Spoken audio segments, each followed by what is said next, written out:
पर भगवान चींटी से लेकर हाथी तक सबकी फिक्र है कि आज इसने खाया कि नहीं, इस चिड़िया ने खाया कि नहीं, ये चींटी ने खाया कि नहीं, ये हाथी ने खाया कि नहीं। सबकी परवरिश, सबकी जिसने पेट दिया है वो पेट भरने की व्यवस्था भी करेगा। चिड़िया आकाश में उड़ती है, भूख लगती है तो नीचे आती है, दाना खाती है। उसे दाना देने वाला कौन है? बारिश हो, सर्दी पड़े, गर्मी पड़े, चिड़िया को पेट भर भोजन मिलता है कि नहीं? बोलो हाँ। कुत्ते को पेट भर भोजन मिलता है कि नहीं? बिल्ली को मिलता है कि नहीं? हाथी को मिलता है कि नहीं? बताओ कौन भूखा मर रहा है? चींटी को मिलता है कि नहीं? जिस परमात्मा ने पेट दिया है वही पेट भरने की व्यवस्था भी करता है। आप तो समर्पण भाव से कर्म करते रहिए, वर्तमान को बेहतर बनाइए, वर्तमान को बेहतर बनाइए, प्रेजेंट में जीना सीखिए। कल की टेंशन, कल की बातें कल करेंगे, कल तो आने दो। कहा जाता है कि कल किसने देखा। मैं फिर से निवेदन कर दूं कि कल की प्लानिंग करने का मैं मना नहीं कर रहा हूं, कल की चिंता करने का मना कर रहा हूं। बात को अधूरी ना समझी जाए। कल किसने देखा है? आज हम खोए क्यों? कल हमें मिलेगा कि नहीं? आज तो मिला है ना। कल हमें कथा मिलेगी कि नहीं ये नहीं पता, आज मिली है तो जो आज मिली है उसका आनंद लिया जाए। जो कल मिलेगी सो कल का आनंद लेंगे। अब कल मिलेगी कि नहीं इसकी चिंता में आज ही ना सुने, तो जो आज मिला उसका तो सदुपयोग करो, उसको तो एंजॉय करो, आनंद लो उसका। नहीं, कल किसने देखा है? आज हम खोए क्यों? और जिन घड़ियों में हंस सकते हैं उन घड़ियों में रोए क्यों? जो समय हमारा हंसकर कट सकता है उस समय को हम रोकर क्यों काटें? है ना मेरी माँ? हमारा जो समय हंसकर कट सकता है उसे हम रोकर क्यों काटें? इसलिए समय को तो काटना है, जिंदगी तो जीनी है। हंसकर जीना है या रोकर जीना है। दो ही चीजें हैं, या आप हंसते हैं या आप रोते हैं। हंसना मुस्कुराना एक ही सब चीजें हैं। तो हंसिए या रोइए। अब जिंदगी लंबी है, जीना है। वही पत्नी है, वही पति है, वही सास है, वही ससुर है, वही जिठानी है, वही देवरानी है, वही घर है, वही छत है, वही आंगन है, वही पार्क, वही गार्डन, वही सोसाइटी, वही मोहल्ला, वही गली, वही पड़ोसी, वही चाची है, वही मौसी है, वही बुआ है। अब रहना इन्हीं के संग है। हंस के रहो या आपके रोने से आपकी सास नहीं बदल जाएगी, आपके रोने से आपकी बहू नहीं बदल जाएगी, आपका पति और पत्नी नहीं बदल जाएगी। इसलिए क्यों ना समय का सदुपयोग कर लिया जाए। मुस्कुरा करके हर समय मुस्कुराया करो, प्रसन्न रहा करो, खुश रहा करो। जिन घड़ियों में हंस सकते हैं उन घड़ियों में रोए क्यों? और गाए जा मस्ती के तराने, ठंडी आहें भरना क्या। अरे मौत आएगी तो मर भी लेंगे, मौत से पहले मरना क्या। मुकद्दर में लिखा मिटता नहीं, मुकद्दर का लिखा मिटता नहीं। आंसू बहाने से जो होना है वो होके रहेगी, जो होनी है वो होके रहेगी। किसी बहाने से जो होना है वो तो होगा ही। क्यों ना हम जिंदगी बिंदास जिए, मुस्कुराते जिए, खेल खिलाते जिए, सेवा करते जिए, भगवान का चिंतन करते जिए। जो होना है होके रहेगा। राम जी कितने साल के लिए वनवास गए? कितने साल? 14 साल। दशरथ जी को पता था कि नहीं? क्या दशरथ जी को पता था कि राम जी वनवास जाने वाले हैं? उत्तर दो। दशरथ जी को पता था कि नहीं? उत्तर। मैया ओ मेरी मां, दशरथ जी को पता था कि नहीं? पता था। कब पता था? जब राम जी का जन्म नहीं हुआ था। राम जी के जन्म के पहले गुरु वशिष्ठ जी जो त्रिकालज्ञ थे उन्होंने बता दिया था, दशरथ जी आपके यहाँ 4 पुत्र होंगे, आप जिस बेटे से सबसे ज्यादा प्रेम करेंगे राम होगा, वही आपको छोड़कर जाएगा आपके कारण। आप ही उसे घर से निकालेंगे 14 साल के लिए। दशरथ जी को पता था ये सब होना है, कैकेयी माध्यम बनेगी, जानते थे कि सब होना है, जान कर भी क्या होनी को रोक सके? जान कर भी होनी को ना रोक सके। आपको भी यदि पता चल जाए कि आपके साथ कल क्या होने वाला है, तो आप चाह कर भी जान कर भी नहीं रोक सकते, क्योंकि जो होना है होके रहे। इसलिए भागवत की शरण में जो आ जाता है वह जीवन में भागवत का एक संसार, अलग संसार है। जो भागवत सुनता है वह इस जीवन में रहता हुआ, सबके बीच में रहता हुआ परम आनंदित रहता है, परम सुखी। भागवत जी सुख प्रदान करती हैं, जीवन जीने की कला सिखाती हैं भागवत जी। आप सब धन्य हैं जो दूर दूर से आए हैं। आप सबका बहुत बहुत स्वागत आज की मंगलमयी कथा में।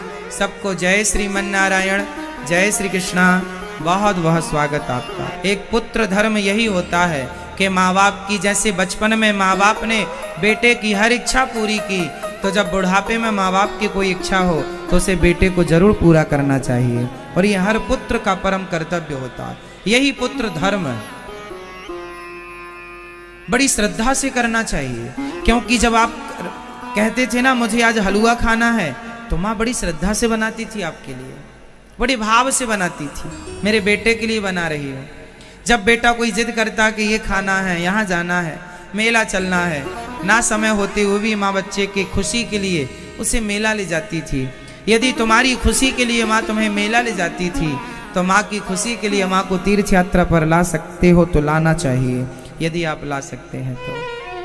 बुढ़ापे की इच्छाएं हैं, पूरी करनी चाहिए। जीवन में एक बार भागवत जरूर सुनना चाहिए। क्या होता है भागवत सुनने से? आप 7 दिन सुनेंगे तो आपको पता लग जाएगा क्या होता है।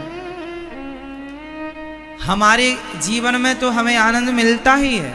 हमारे पूर्वजों की यदि सदगति ना हुई हो तो हमारे पूर्वजों की भागवत जी से सदगति हो जाती है। अब आप कहेंगे कि भागवत जी से पूर्वजों की सदगति का क्या लेना देना है? जो मर गया सो मर गया, उसकी क्या अधोगति और क्या सदगति? ना जी, हमारे सनातन धर्म में 2 गतियां हैं, एक अधोगति एक सदगति। हमारे सनातन धर्म में हमारे ऋषि मुनियों ने कितनी गति बताई हैं? 2। या तो आपकी अधोगति, अधोगति मीन्स नरक, सदगति मीन्स बैकुंठ, भगवत धाम, सदगति स्वर्ग। वो फिर अलग अलग लोक हैं, जो जैसा पुण्य वैसा लोक अलग डिवाइड है। सदगति, अधोगति ना हो किसी की। अधोगति होती है नरक जाना पड़ता है, बड़ा कष्ट उठाना पड़ता है। सदगति, इसलिए सदगति कैसे हो? जैसे आप किसी चींटी को आटा खिलाते हैं, गाय को रोटी खिलाते हैं, तो क्या होता है? उसे आनंद मिलता है जैसे आप खिला रहे हैं। आप भूखे हैं और आपको कोई भोजन कराए तो आपको आनंद मिलता है। जो आपके भोजन करने से जो आपके रोम रोम से आशीर्वाद निकलता है कि वाह, हम भूखे को आपने भोजन दे दिया, बड़ी कृपा है, भगवान आपको सुखी रखे। ये जो दुआएं निकल रही हैं सामने वाले के अंदर से, वही दुआएं आपको भगवत धाम ले जाती हैं। और भागवत जब आप सुनते हैं तो कितने लोगों की दुआएं मिलती हैं। आपके पूर्वजों की भी दुआएं मिलती हैं कि आपने मेरे लिए, मेरी सदगति के लिए भागवत जी का अनुष्ठान कराया है।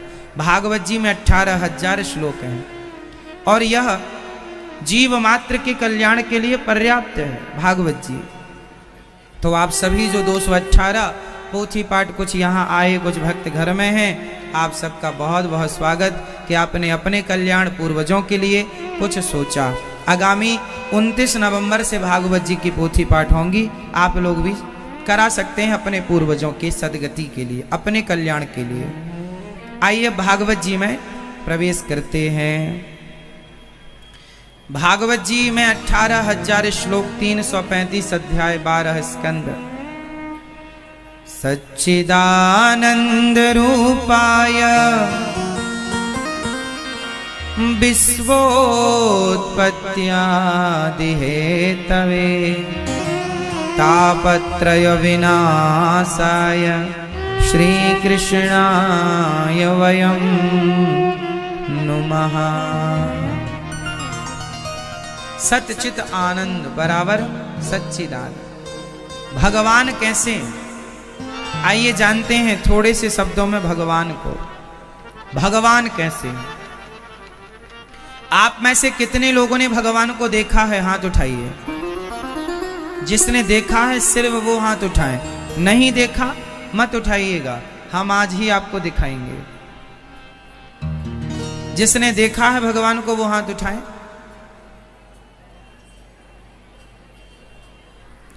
नहीं देखा? कैसे कहा जाए? साइंस के हिसाब से समझना पड़ेगा। हमने सवाल किया, क्या आपने भगवान को देखा है? आपने उत्तर दिया नहीं, हमने भगवान को नहीं देखा। ठीक है, आप अपनी जगह बिल्कुल सही, परंतु बात ऐसी है कि आपने भगवान को देखा तो बहुत बार है, पर पहचाना नहीं। भगवान को इस धरती में ऐसा कोई नहीं है जिसने भगवान को ना देखा हो। फर्क कितना है कि देखा सबने है, पहचाना नहीं। एक धोबी जंगल में गया गधा चराने के लिए। वहां चमकीला सा पत्थर मिल गया, ले आया। देखा कि बड़ा चमकदार है तो गधे के गले में लटका दिया। वहां से जब वो गधे को नहवाए साबुन लगाकर तो उसी पत्थर से घिसता था गधे को, खूब चमकाता था गधे को। एक दिन वहां से एक जौहरी गुजरा। जौहरी ने देखा ये तो सामान्य पत्थर नहीं है, गधे के गले में लटक रहा है तो कोई बेशकीमती हीरा है। तो उस जानकार ने धोबी से कहा, ये पत्थर तुम्हें कहां से मिला? जंगल से मिला। उस जौहरी को लगा यदि मैं कह दूंगा कि ये हीरा है तो ये धोबी अभी इसके भाव बढ़ा देगा। तो चतुराई से जौहरी ने कहा, ये बताओ इस पत्थर के कितने रुपए लोगे? धोबी बोला, साहब पत्थर के भी क्या पैसे लेना, आपको लेना है तो यूं ही ले लो। बोला नहीं, मैं तुझे 5 रुपए देता हूं। धोबी को लगा पत्थर के 5 रुपए मिल रहे हैं, ठीक है। धोबी ने वो हीरा, जो कि वह हीरा करोड़ों का हीरा था, बहुत बड़ा हीरा था, वैसा हीरा मिलना मुश्किल था। करोड़ों रुपए का हीरा 5 रुपए में उसने दे दिया। बताओ क्यों दे दिया? क्योंकि धोबी को उस हीरे की कीमत, हीरा तो धोबी के पास ही था, हीरा तो धोबी के पास ही था, पर वो धोबी उस हीरे को पहचानता नहीं था। समझ में आई बात? हीरा तो धोबी के पास ही था पर वो पहचानता नहीं था। बात यही है, भगवान आप सबके पास हैं, माता पिता के रूप में, आप पहचानते ही नहीं। भगवान आप सबके पास हैं, किस रूप में? माता पिता के रूप में। मैं किसी मंदिर के भगवान की बात नहीं करता, मैं आपकी माता की बात करूं और आपके पिता की। दिल में हाथ रखकर बताना, क्या आपकी माता भगवान नहीं है? क्या एक बेटे के लिए उसके माँ बाप भगवान नहीं होते? जननी जन्म भूमश्च स्वर्गादपि गरीयसी। यदि माँ भगवान है, हम ये नहीं कहते कि तुम मंदिर में बैठे भगवान को भगवान मानो, आप उन्हें भगवान मत मानो। कम से कम अपनी माँ और अपने पिता को तो भगवान मान लीजिए। इतना मान लेंगे तो भी आपकी सदगति हो जाएगी। ये तो बिल्कुल साइंटिफिक भी है, इसके लिए कौन मना करेगा? इसलिए आप मंदिर वाले भगवान के पास भले ना जाएं, पर उस भगवान का सम्मान तो करें जिसने आपको जन्म दिया, पाला पोसा, बड़ा किया। उस माँ का सम्मान तो करें, उस माँ की इज्जत तो करें। तो माँ भगवान, ये कौन कौन मानता है कि माँ भगवान होती है?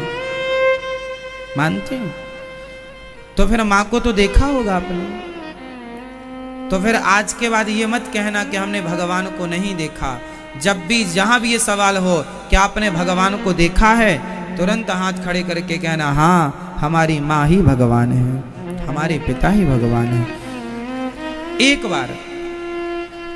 बार जब हम भगवान के घर से चले, एक बार जब ये दास अनिरुद्ध, जब ये अनिरुद्ध भगवान के यहाँ से चला, जब भगवान के घर से मैं चला, तो मैं जब निकला तो मैंने भगवान से पूछा, मैंने मतलब मेरे जैसे आप सब ने, जब आप भगवान के घर से चले, जब मैं भगवान के घर से चला, जब हम सब भगवान के घर से चले, तो हम सब ने भगवान से एक सवाल किया था, हे प्रभु आपको छोड़कर हम वहां किसके आश्रित रहेंगे, किसके भरोसे रहेंगे?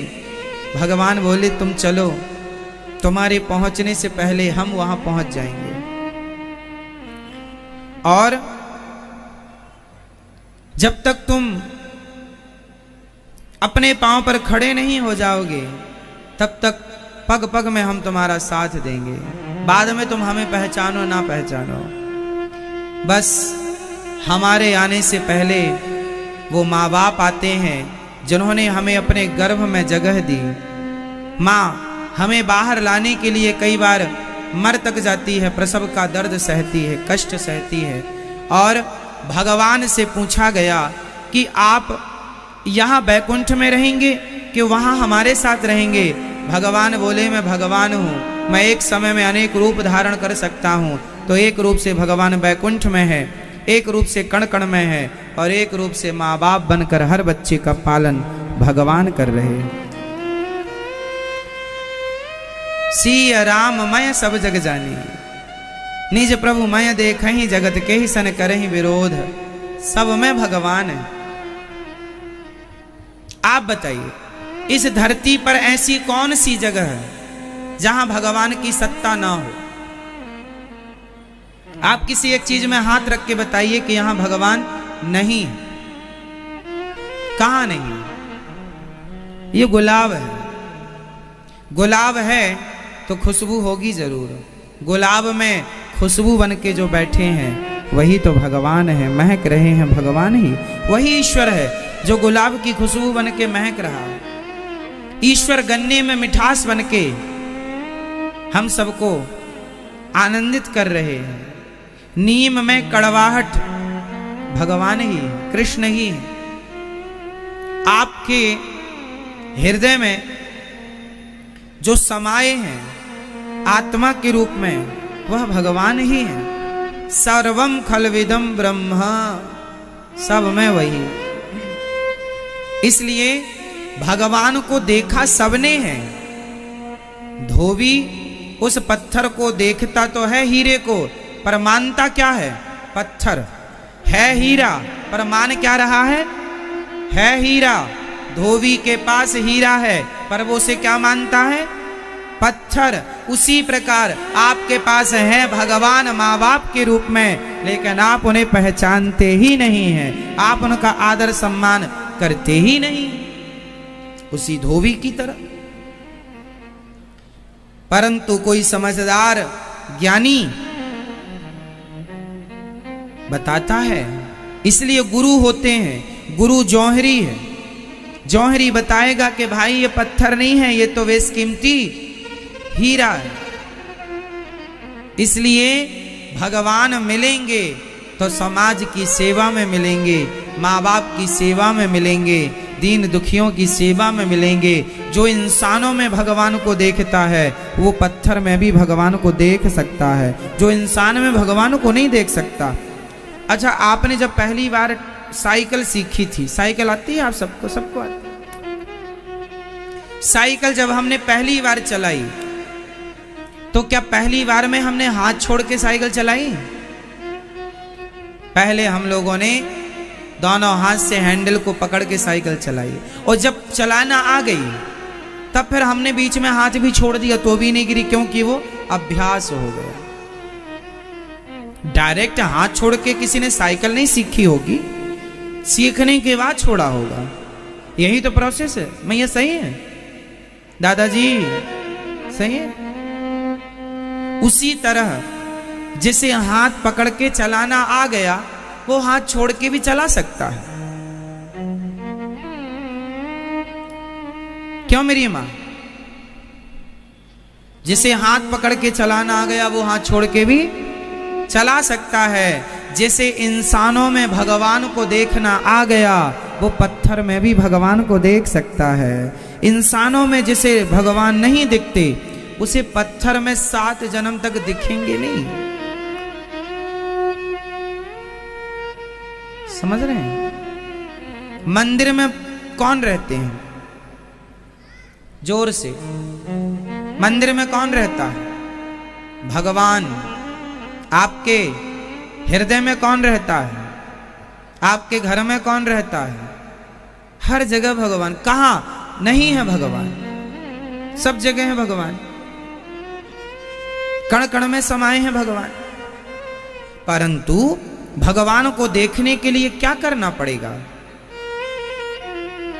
पहले आप लोग जब स्कूल पहली बार हम लोग गए थे तो हम लोगों को काखा गाघा पढ़ाया था। पहले हम लोगों को बोला जाता था का, तो हम लोग नहीं समझते का क्या है, फिर लिख के बताया ये का है, ऐसे का बनता है। फिर क्या हुआ? जब हमने पहाड़े में ब्लैक बोर्ड में देखकर पढ़ना सीखा और जब बातें समझ में आ गई काखा गाघा, तब फिर हमें देखने की जरूरत नहीं पड़ी।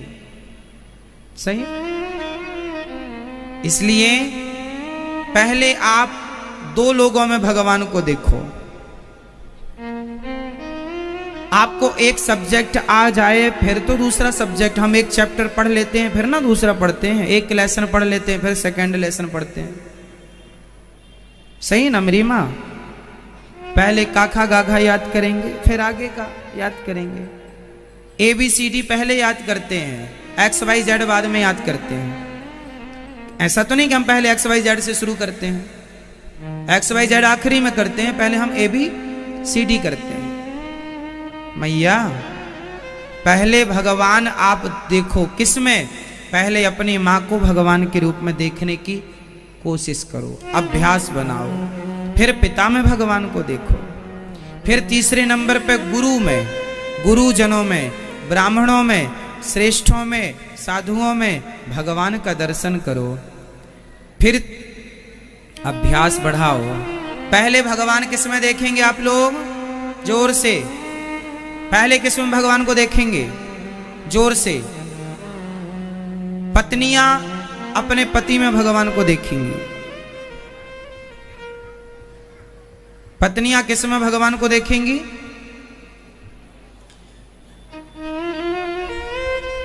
शास्त्र कहते हैं मेरी मां कि जो पत्नी अपने पति को कृष्ण से अलग मानती है उस पत्नी को गौ हत्या का पाप लगता है। जो पत्नी अपने पति को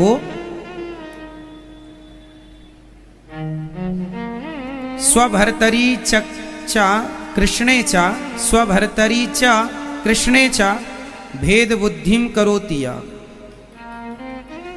जो पत्नी अपने पति में और भगवान कृष्ण में अंतर मानती है उसे गौ हत्या का पाप लगता है, ऐसा लिखा हुआ। इसलिए अपने पति को ही परमेश्वर मानना चाहिए। जो पत्नी अपने पति को परमेश्वर मानती हो और जो बेटा अपने पिता और माँ को भगवान मानता हो, उन्हीं को बिहारी जी के मंदिर में भगवान का दर्शन हो सकता है, वरना सबके लिए पत्थर की मूर्ति है। भगवान के मंदिर में भगवान का दर्शन वही कर सकता है, वही कर सकता है जो अपने पति को भगवान मानती हो और जो बेटा अपने माँ बाप को भगवान मानता हो। वो बिहारी जी के मंदिर में क्या देखेगा? जोर से भगवान। और जो अपने माँ बाप को भगवान ना मानता हो, पति को भगवान ना मानती हो, वो बिहारी जी के मंदिर में क्या देखेंगे? सिर्फ मूर्ति। सिर्फ आप लोग कहते हैं पत्थरों की पूजा। पत्थरों की पूजा आपको इसलिए दिखती है क्योंकि आप इंसानों में भगवान को देखते ही। पत्थर में भगवत बुद्धि दूसरे नंबर पर है। पहले मां को, पिता को, पति को, बच्चों को भगवान मानो। छोटे छोटे बच्चों को भगवान के रूप में देखना चाहिए। सब भगवान हैं ये मान के संसार में चलो। देखो देखो, सबका अपना अपना नजरिया ही तो है देखने का। हम संसार को नहीं बदल सकते, लेकिन अपने देखने का नजरिया तो बदल सकते हैं। बताओ, संसार बुरा है या देखने का नजरिया बुरा होता है? कोई भी चीज बुरी तब लगती है जब गलत नजरिए से देखी जाए, और चीज सही तब लगती है जब वो सही नजरिए से देखी।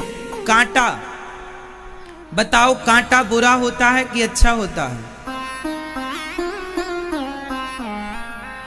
कांटा अच्छा होता है कि बुरा होता है? आप बताओ। कांटा यदि किसी के पांव में घुस जाए तो बुरा है, पर घुसे हुए कांटे को निकालने के लिए कांटा मिल जाए तो कांटा अच्छा है। तो नजरिए से पता चला कि ये एक नजरिए से कांटा बुरा और एक नजरिए से कांटा। तो संसार को देखने के दो ही नजरिए हैं, एक अच्छा एक बुरा। अब आप किस नजरिए से देखते? लोग कहते हैं संसार बुरा है। संसार नहीं बुरा, नजरिया बुरा है। नजरिया अच्छा हो जाए तो संसार बहुत अच्छा है। बस आप अपने नजरिए को ठीक कर लीजिए, और नजरिया तब ठीक होगा जब आप पहले इंसानों में भगवान का दर्शन करना सीखेंगे। तो आज से आप कितने लोग ऐसे हैं जो अपनी माँ को भगवान से कम नहीं मानेंगे?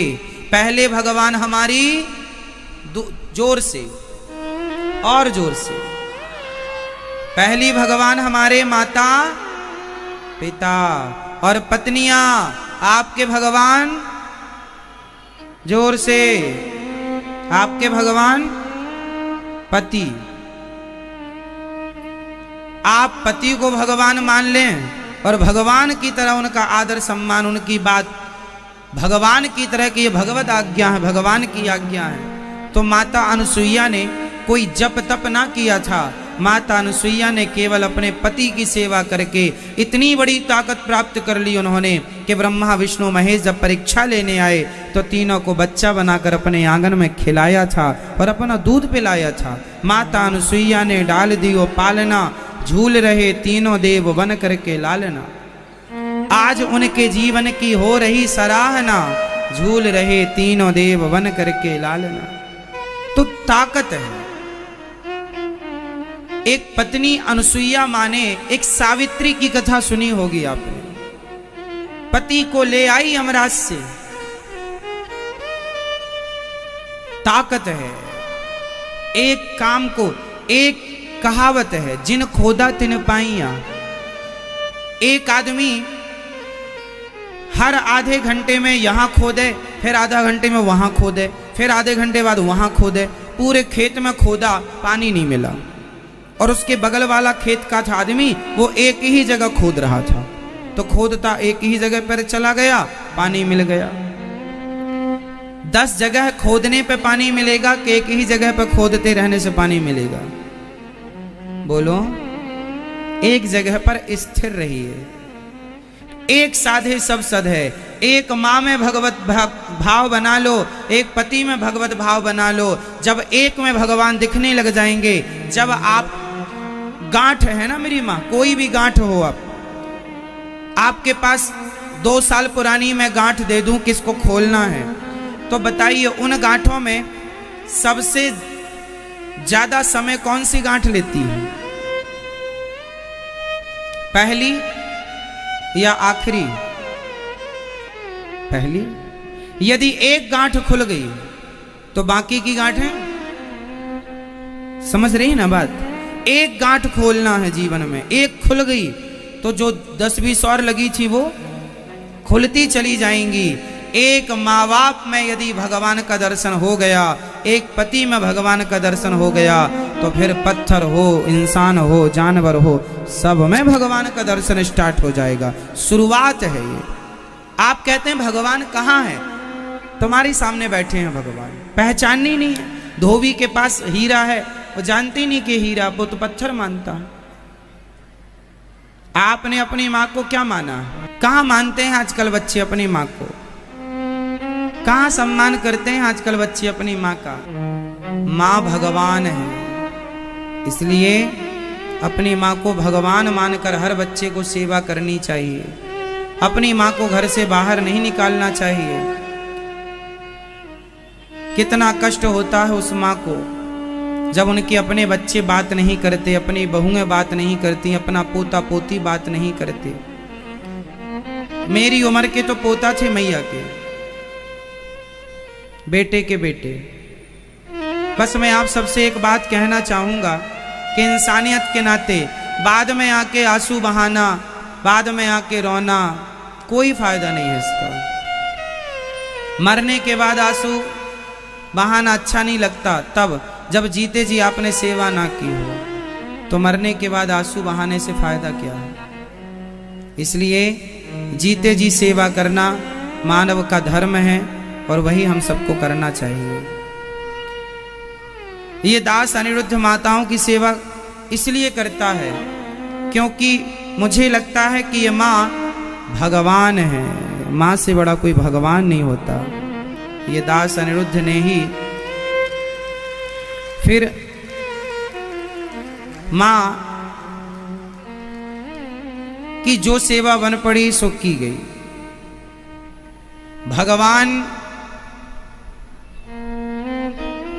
इन माँओं को अपने चरणों में स्थान दें, परंतु हर बेटे से प्रार्थना करूंगा कि आपको ही अपनी माँ को कंधा देना चाहिए, आपको ही अपनी माँ की सेवा करनी चाहिए। माँ की जगह घर में होनी चाहिए, वृद्धाश्रम में नहीं। वृद्धाश्रम ये दास अनिरुद्ध ने जो बनाया है वह सिर्फ मजबूरी में बनाया है। ऐसी माँओं की जब कोई सेवा नहीं करता, कोई सम्मान नहीं करता, कोई सहारा नहीं बनता, तब मजबूरी में बनाना पड़ा। कहाँ जाएंगी माएँ? इनके बेटे कम से कम आए, माँ का अंतिम दर्शन किया। पिछली बार भी एक माँ चली गई थी तो उनके बच्चे नहीं आए थे माँ का अंतिम दर्शन करने। इनके बेटे आए, ये अच्छी बात थी कि इनके बेटे आए। और माँ की सेवा सबको करनी चाहिए। इस धरती की पहली भगवान माँ है, दूसरे भगवान पिता हैं। इसलिए प्रिय भक्तों, हम आज के युग में अपने आप को इतना बिजी बनाए हैं, इतना व्यस्त हो जाते हैं काम धंधों में कि जिम्मेदारियां, जो यथार्थ की जिम्मेदारियां, वो रह जाती हैं। बच्चे पढ़ने लिखने विदेश चले जाते हैं, अपने आप को आगे बढ़ाने के प्रयास में हैं, तो जो अपने थे वो पीछे छूटते चले जाते हैं। इंसानियत बड़ी चीज होती है साहब, पैसा बड़ा नहीं होता। इसलिए आप पहले अपनी इंसानियत का परिचय दीजिए। आप कितने पैसे वाले हैं, हमें क्या करना? आप पैसे से कितने बड़े हैं, हमें क्या करना? आप इंसानियत से कितने बड़े हैं, सारे जगत को इससे मतलब है कि आप कितने बड़े, कितने सच्चे, कितने अच्छे इंसान हैं। एक सच्चे इंसान की जरूरत है, एक अच्छे सच्चे इंसान की जरूरत है। पैसे वालों का हम क्या करेंगे? हर माँ बाप को पैसे वाला बेटा नहीं चाहिए। हर माँ बाप को एक अच्छा लायक बेटा चाहिए जो अपने माँ बाप का बुढ़ापे तक सम्मान करे, आदर करे। तो आप आज के बाद कभी ये मत कहिएगा कि आपने भगवान को नहीं देखा। किस किस ने देखा है भगवान को? देखो आप सबने हाथ उठा लिया, क्योंकि आप जानते ही नहीं थे कि भगवान, आपको भगवान की परिभाषा ही नहीं पता थी।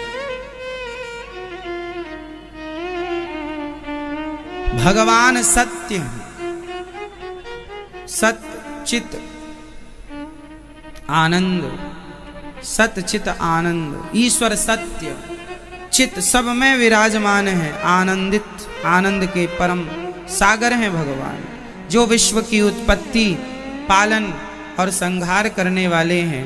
ऐसे भगवान हैं, ऐसे भगवान को राधा सहित हम बारंबार नमस्कार करते हैं। बोलिए कृष्ण कन्हैया लाल की जय, जय श्री राधे। आज हमारे गौरी गोपाल आश्रम में 260 माताएं रहती हैं और सभी माताओं की पूरी जिम्मेदारी है। पिछली कई बार बच्चे नहीं आते तो माँ की तेरही भी यहीं की जाती है, सब कुछ यहीं किया जाता है। ये दास अनिरुद्ध जब बेटा बना है तो पूरा धर्म निभाएगा पुत्र का, जो बन पड़ेगा। आपकी एक माँ है या 2 माँ होंगी, पर ये दास अनिरुद्ध की लाखों माएं हैं। जो माँ यहाँ रहती हैं वो तो हैं ही, जो आप जैसी माएं कथाएं टीवी पर सुनती हैं, आप जैसी माएं भी इस दास को बेटे की तरह प्यार करती हैं। तो आप सब हमारी माँ हैं, नारी जाति मेरी माँ है, हर स्त्री मेरी माँ है। और ये दास हर बेटे से यही कहेगा कि अपनी माँ की सेवा करना, फिर कभी आपके रास्ते में कोई बाधा नहीं होगी। सेवा करने वाला व्यक्ति सुखी होता है, समझ रहे हैं आप? सेवा ना करके भी कौन से धन्ना सेठ बन जाओगे आप, कौन सा पद प्रतिष्ठा पालोगे आप, और सेवा करके कौन से छोटे हो जाओगे आप। सेवा करके इंसान छोटा होता है कि बड़ा? बताओ, सेवा करके आदमी बड़ा होता है कि छोटा? धन से बड़ा नहीं होता साहब कोई, सेवा से ही बड़ा होता है। इसलिए सेवा करना सीखिए, अपने अपने माँ बाप की श्रद्धा से, बहुएं सास की करें, बेटा माँ बाप की करें, खत्म बात। बेटा ना हो किसी माँ के तो बेटी और दामाद ही उसकी सेवा करें, फिर सास ससुर की करना चाहिए। आजकल बहुत सारे लोग नहीं करते, बेटा नहीं है तो दामाद और समधन बोल देती है, नहीं हम तुम्हारी माँ को नहीं रखेंगे। कितनी माएँ हमारी गौरी गोपाल वृद्धाश्रम में रहती हैं जिनकी बेटियां हैं, बेटियां रखना भी चाहती हैं, पर दामाद, उसके ऊपर दबाव है पति का, सास का, ससुर का। मतलब आज का आदमी ना केवल अपना स्वार्थ, अपना सेब देखता है कि मैं कहाँ सुरक्षित हूँ, कहाँ ठीक हूँ, हमें जरा भी कष्ट ना हो। दूसरे को पूरा कष्ट हो रहा है चलेगा, हमें बिल्कुल तकलीफ नहीं होनी चाहिए। इंसानियत ये नहीं है मेरी माँ। किसी बेसहारे का सहारा बन जाना, किसी को 2 वक्त की रोटी देना, इसीलिए तो पैदा भय हैं। अपना अपना पेट तो कुत्ते बिल्ली भी भर रहे हैं, और यही पेट भर भर के मर जाओगे। क्या बांध के ले गए? हम सब ले जाएंगे, कौन ले गया बताओ?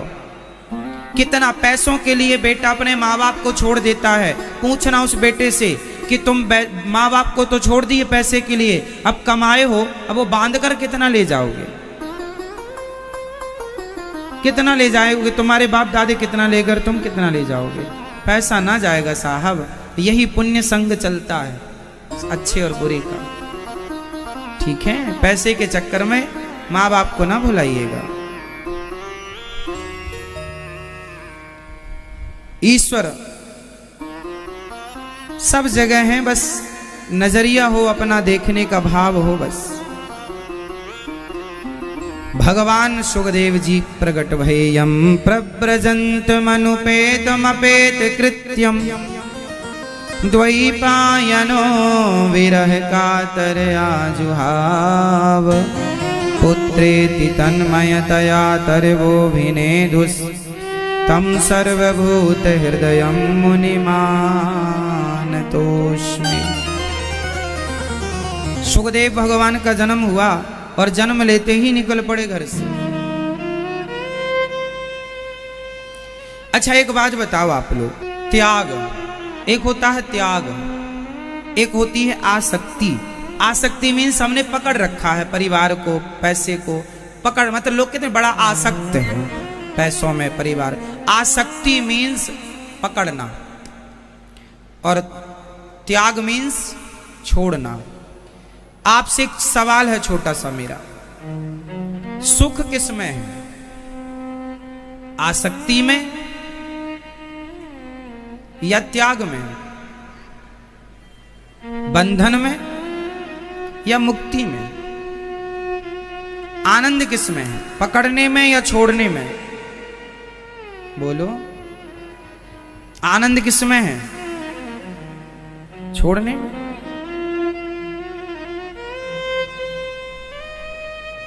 आपने रोटी उठाई, दाल लगाई और ये हाथ में ली, हाथ ने पकड़ा है रोटी को। अब जब हाथ जाके मुंह के अंदर रोटी छोड़ देगा, वाह, तब उसको खाने में मजा आएगा। गुलाब जामुन हाथ ने पकड़ लिया और पकड़ ही रहे, मुंह के पास पकड़ ही रहे गुलाब जामुन, आनंद आएगा? आनंद कब आएगा? जब छूट जाएगा। बोलो हाँ, बोलो हाँ। तो छोड़ने में सुख है। जैसे आपने गुलाब जामुन को अपने मुख में छोड़ा तो सुख मिला, उसी प्रकार जिस दिन आप अपने आप को भगवान के चरणों में छोड़ देंगे उसी दिन सुखी हो जाएंगे। अपने आप को छोड़ दीजिए, हे गोविंद हम आपके हैं। मीराबाई की तरह समर्पण, तुम्हें सौंपते हैं अमानत तुम्हारी। हमने पकड़ रखा है, हमने पकड़ रखा है पत्नी को, परिवार को, पैसे को, और पकड़ के कह रहे महाराज जी बड़े दुखी हैं। दुखी हो तो छोड़ दो, छूटता नहीं है। जब तक छूटेगा नहीं सुख मिलेगा नहीं। बंदर को पकड़ने वाला मंदारी बंदर को कैसे पकड़ता है? आपको बंदर को पकड़ने की मैं ट्रिक बता सकता हूं। मंदारी कैसे पकड़ता है? जमीन में गड्ढा खोदता है, छोटे मुंह वाला घड़ा गाड़ देता है, उसमें थोड़े से चने भर देता है।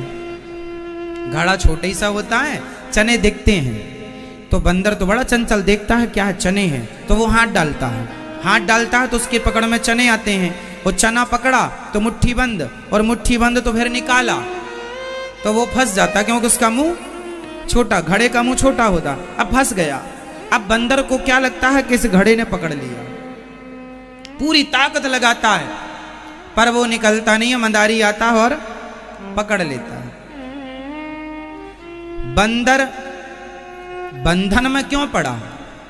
क्योंकि उसने चने को मुट्ठी में दबा रखा। यदि चने छोड़ दे तो जैसे ही हाथ गया था वैसे ही हाथ वापस आ जाएगा।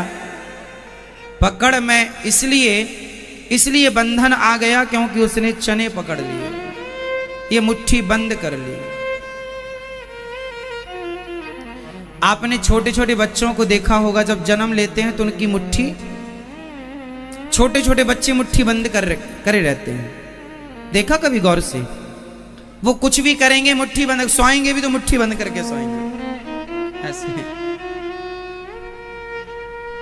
लेकिन जब आदमी मरता है तो हाथ खोल के मरता है, मुट्ठी बंद किए रहता है। मुट्ठी बंद इसलिए रहती है बच्चे की क्योंकि उसका अभ्यास है। अभ्यास कैसा? आप लोग सारी जिंदगी पकड़े रहते हैं, कभी पत्नी को, पति को, परिवार को, पैसे को, सारी जिंदगी पकड़े हैं। और यही जो पकड़ना है यही बंधन है।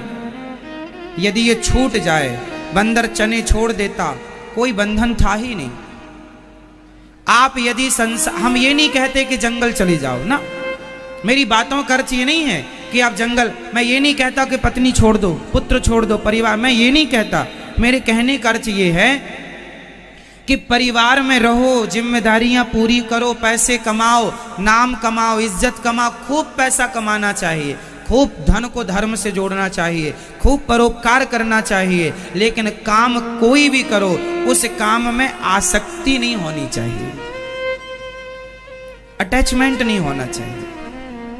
संसार में रहना है कमल की तरह रहना है। कमल कीचड़ में रहता है, कीचड़ में आसक्त नहीं होता, उसकी बूंदें कीचड़ की कमल पर हावी नहीं होती।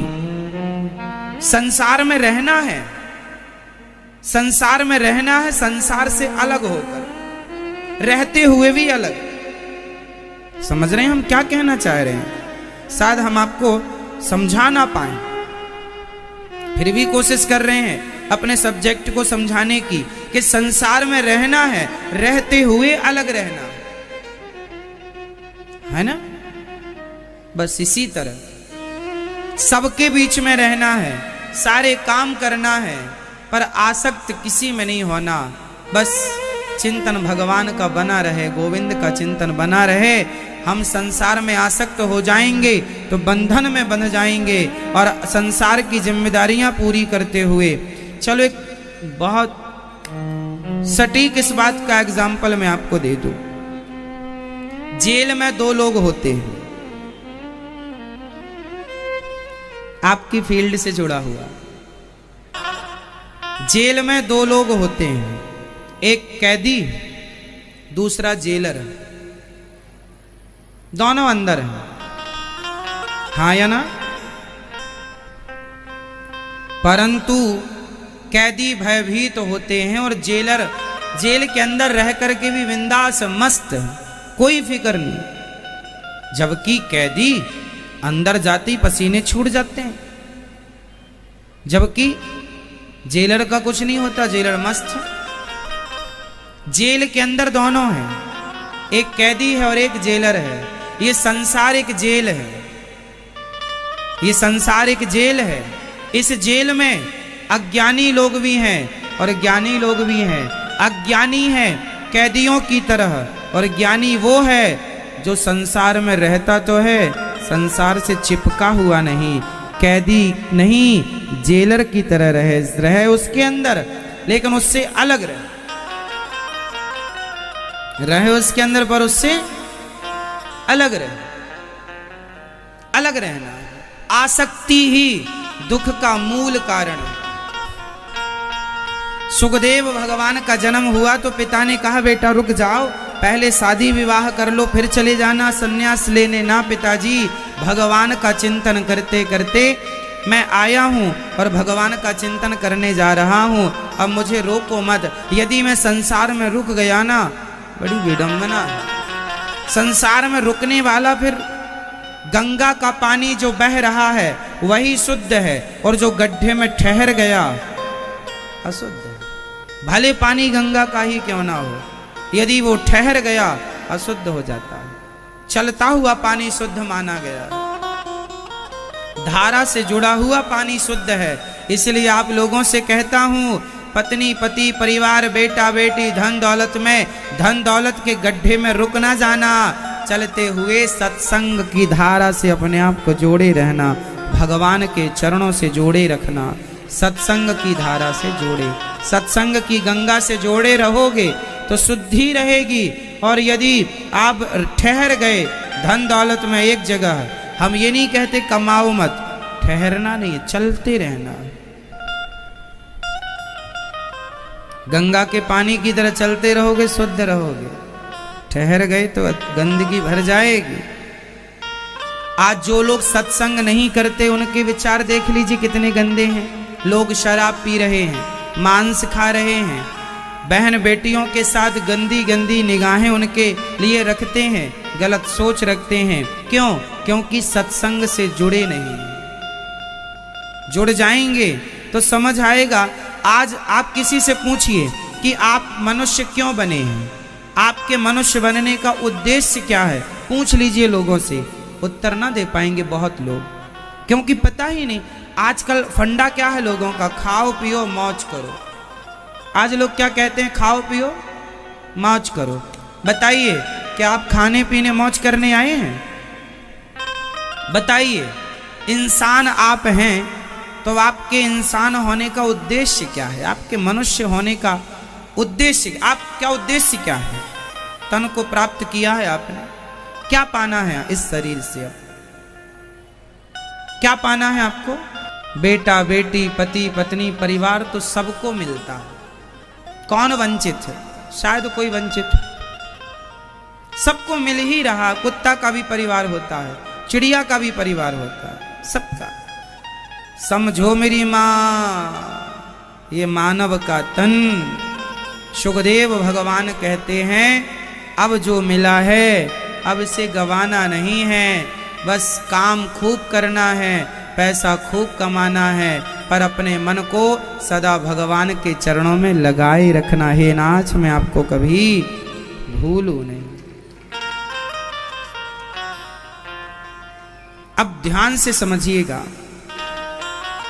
सुखदेव भगवान को प्रणाम करते हैं जो सब छोड़कर भगवत चिंतन में निकल गए हैं। आज पूज्य श्री अनिरुद्धाचार्य जी महाराज ने हम सभी लोगों को बहुत ही उत्तम एवं शिक्षाप्रद कथा सुनाई है। आशा करता हूं कि इस शिक्षाप्रद कथा से हम सभी लोग कुछ न कुछ शिक्षा अवश्य ग्रहण करेंगे और अपने जीवन को सुखी और सात्विक बनाने का प्रयास करेंगे। मित्रों, अगर आपको यह शिक्षाप्रद कथा पसंद आई हो तो वीडियो को लाइक करें और अधिक से अधिक लोगों को शेयर भी करें, जिससे और भी लोग महाराज जी की इस शिक्षाप्रद कथा से शिक्षा लेकर अपने जीवन को सुखी बना सकें। मित्रों, अगर आपने अभी तक हमारे चैनल को सब्सक्राइब नहीं किया है तो हमारे चैनल को तुरंत सब्सक्राइब भी कर लें, जिससे आपको नोटिफिकेशन के माध्यम से महाराज जी के शिक्षाप्रद कथा तुरंत प्राप्त हो सकें। मित्रों, तो कल फिर किसी शिक्षाप्रद कथा के साथ आप लोगों के समक्ष प्रस्तुत होंगे। तब तक के लिए जय श्री राधे।